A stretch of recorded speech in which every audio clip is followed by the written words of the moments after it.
Assalamualaikum warahmatullahi wabarakatuh. Nama saya Lisda Khairunisa. Nomor induk 171420202, kelas Perbankan Syariah kelas 6E. Pertanyaan yang pertama, jelaskan cara bank syariah agar dapat melindungi deposan dari kerugian. Yaitu bank syariah harus mempunyai modal yang besar, karena modal sebagai penyangga untuk menyerap kerugian operasional dan kerugian lainnya. Modal juga berfungsi memberikan perlindungan terhadap kegagalan atau kerugian bank dan perlindungan terhadap kepentingan para deposan. Kemudian, jelaskan fungsi dari lembaga penjamin simpanan. Fungsinya menjamin simpanan nasabah penyimpan, turut aktif dalam memelihara stabilitas sistem perbankan sesuai dengan kewenangannya.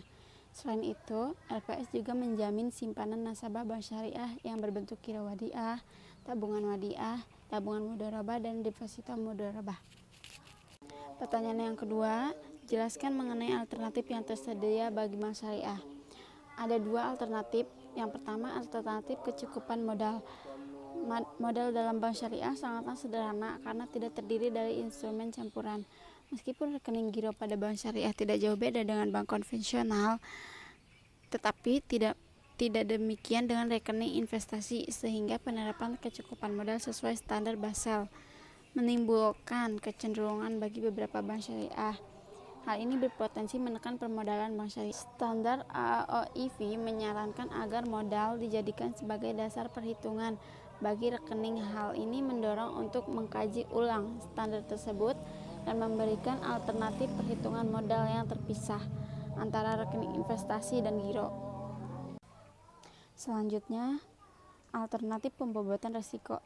Sebagaimana yang telah dibahas bahwa bagian dari bahasa account yang berhubungan dengan pembobotan risiko atas aset untuk penentuan permodalan akan diubah, dan perubahan itu akan diberlakukan mulai tahun 2001. Bergantung pada penilaian otoritas pengawasan terhadap kapabilitas manajemen risiko, perubahan ini akan memberikan pilihan bagi bank syariah. Pada kasus pertama, otoritas pengawasan akan melanjutkan penilaian dan penetapan ketentuan permodalan bagi bank.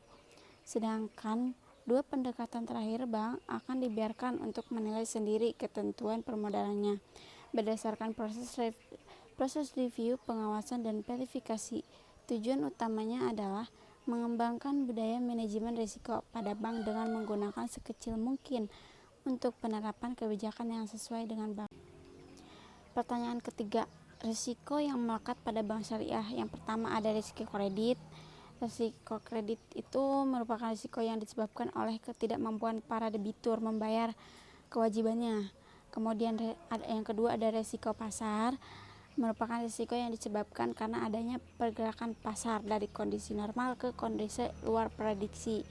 Yang ketiga, risiko likuiditas. Risiko likuiditas ini merupakan risiko yang dialami oleh pihak perbankan karena ketidakmampuannya memenuhi kewajiban. Kemudian ada risiko operasional, merupakan risiko yang timbul karena faktor internal bank sendiri, yaitu seperti kesalahan pada sistem komputer, human error, dan lain-lainnya. Kemudian bagaimana langkah meningkatkan budaya manajemen risiko di bank syariah? Ini sangat penting bagi keberlangsungan bank syariah itu sendiri dalam menghadapi persaingan ke depannya. Tentunya tidak bisa dilaksanakan tanpa adanya kerjasama antara pihak pengawas, manajemen, dan para ahli syariah.